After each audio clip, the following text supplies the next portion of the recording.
Hi everybody, welcome back to my YouTube channel. If you are new here, then I'm so happy to meet you.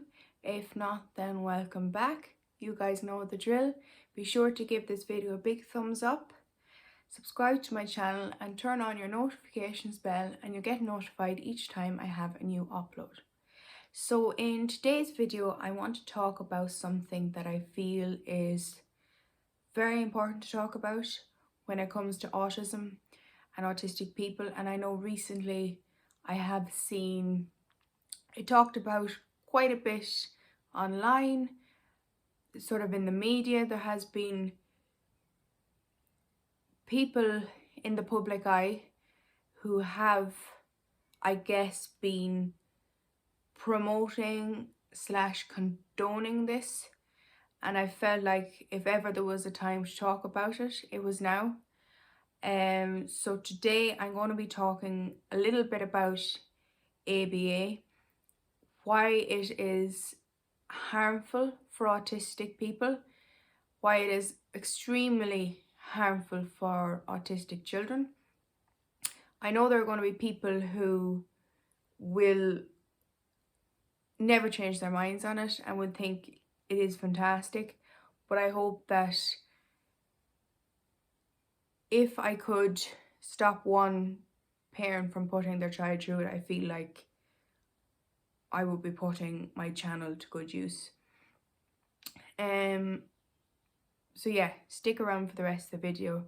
That's what I'm going to be talking about today. It's important to keep these sort of conversations going, so be sure to comment down below.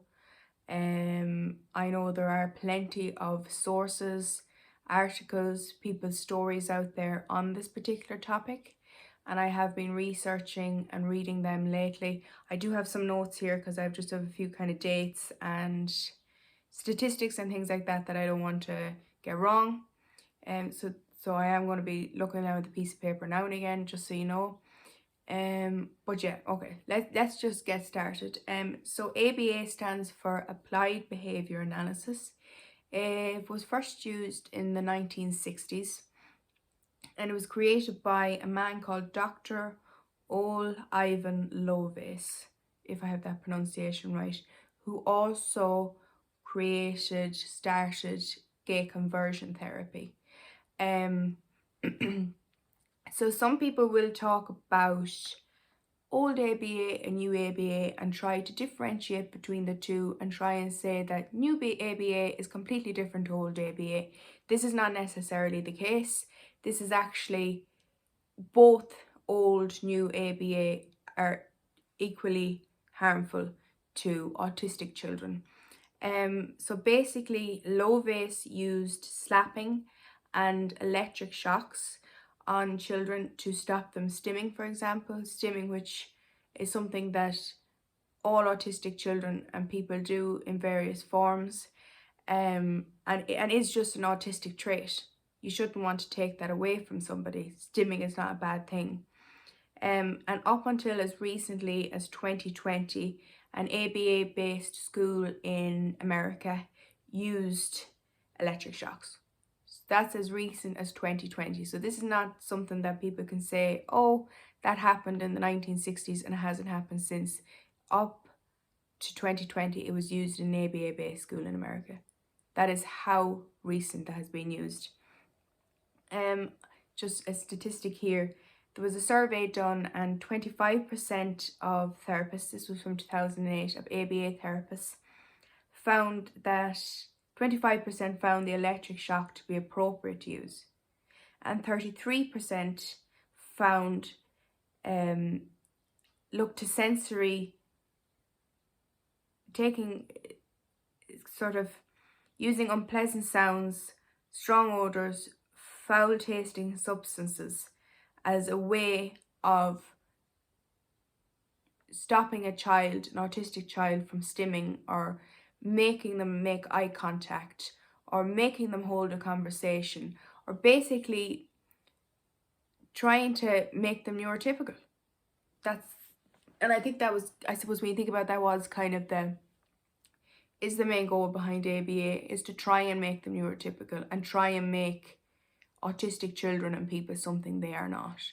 So that's a 2008 survey. So that to me is very recent, just like 2020, up as far as 2020, an ABA-based school was using electric shocks. I mean, that to me is just to use that on a child is absolutely horrifying. I think it's absolutely horrifying. I think it's absolutely disgusting.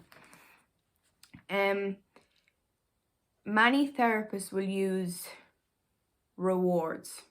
I say rewards as a way of modifying behaviors such as stimming, creating eye contact, things like that. These rewards are done through withholding toys, breaks, withholding food. I mean, that to me doesn't classify as a reward. Or also withholding the use of a tablet, which is a serious problem because a lot of autistic people will use technology, tablets, etc. to communicate. So you're actually taking away that child's ability to communicate what they need to communicate.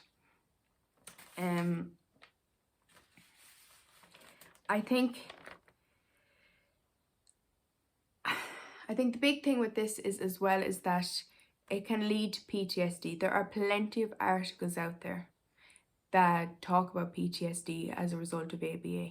There are plenty of articles written by autistic people who've gone through ABA and who have experienced PTSD. It is said that up to 50% of people who go through ABA suffer with PTSD. 50%, so half.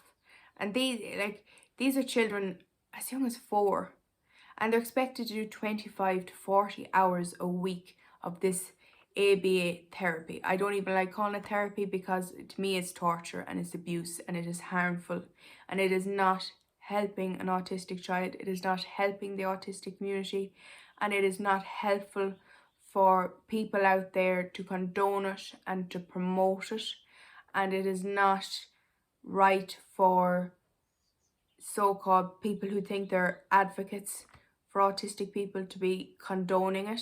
If you're condoning ABA, you're not an autistic advocate. You are actually an ABA advocate. And yeah.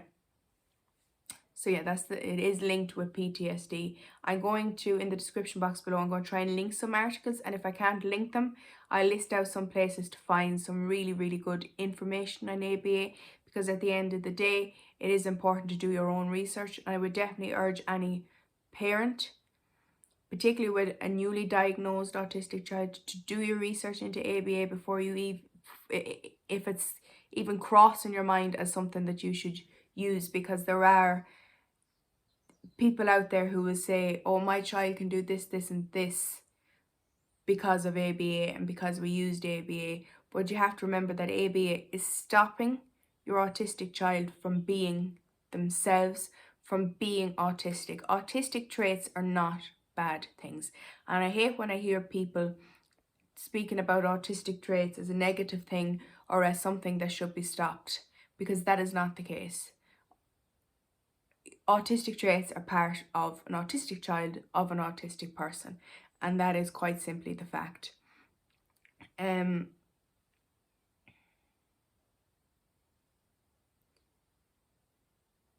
One thing that Lovis said in a journal article, which I found to kind of say a lot about the whole process, is that he intended for his patients, so autistic children, to be afraid of their therapists and parents.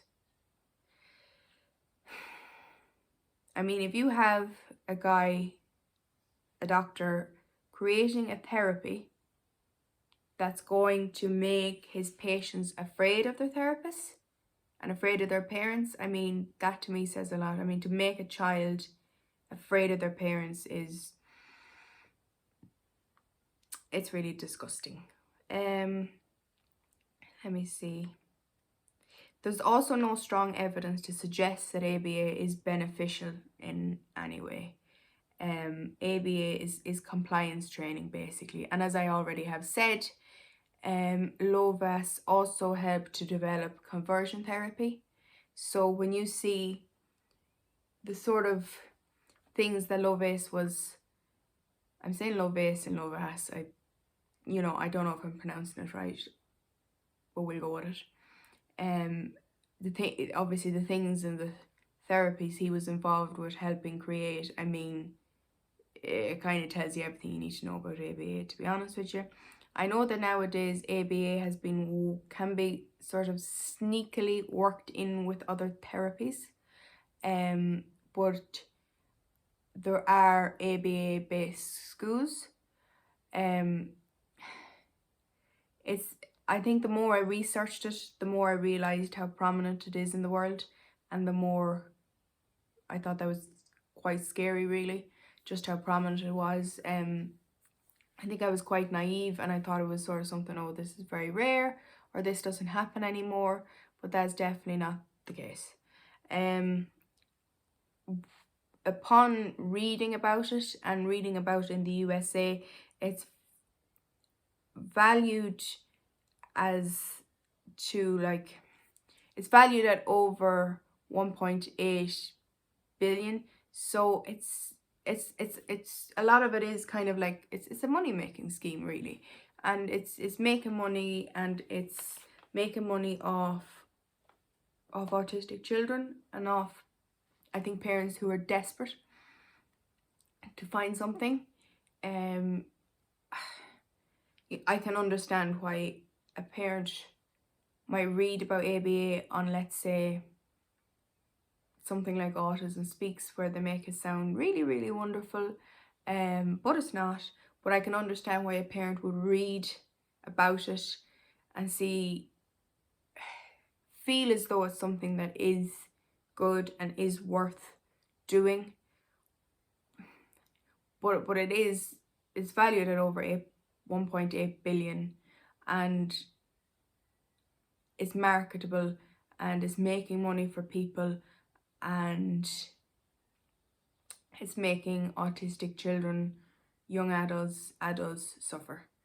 There is a lot that can be said about ABA. There is a lot of detail on ABA.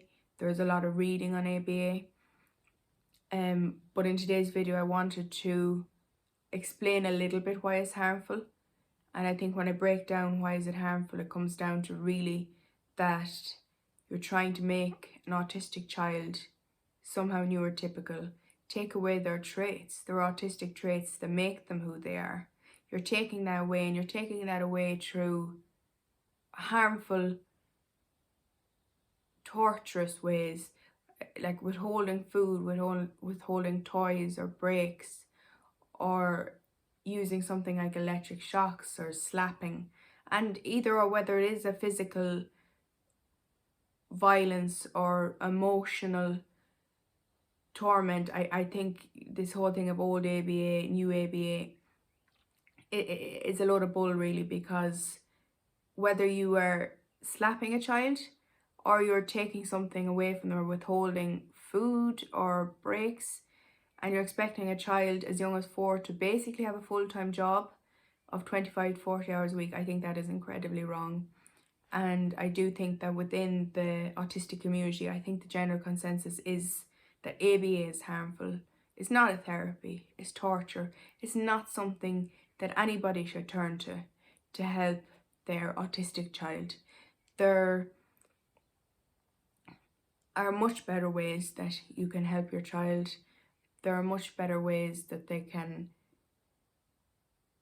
learn how to cope in life whilst keeping their autistic traits, while keeping who they are, and without abuse, without emotional trauma to the child, because that's what it is. It's a trauma, and moving forward in life, it can lead people quite vulnerable to abuse in the future.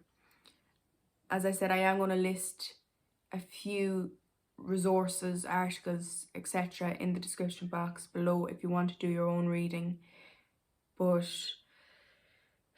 I suppose that's kind of going to conclude today's video.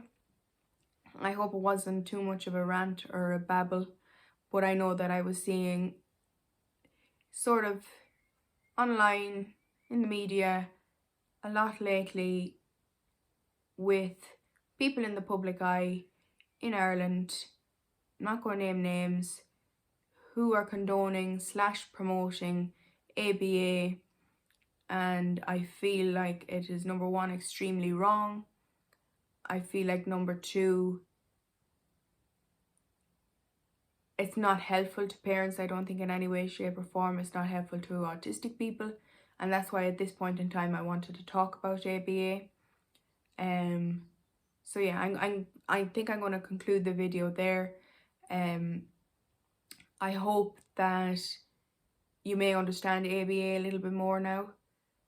I hope that you might read some of the articles or resources I've linked and you can learn even more there.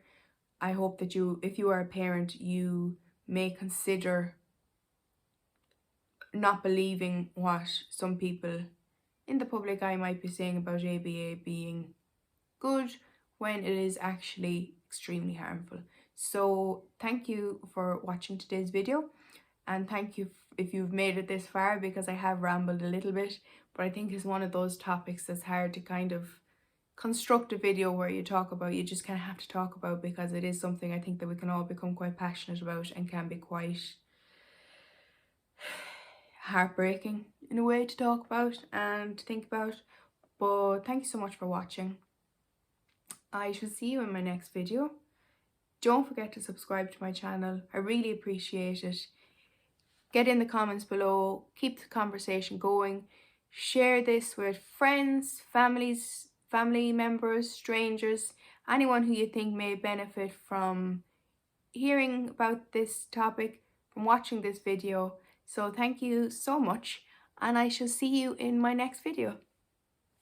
Bye.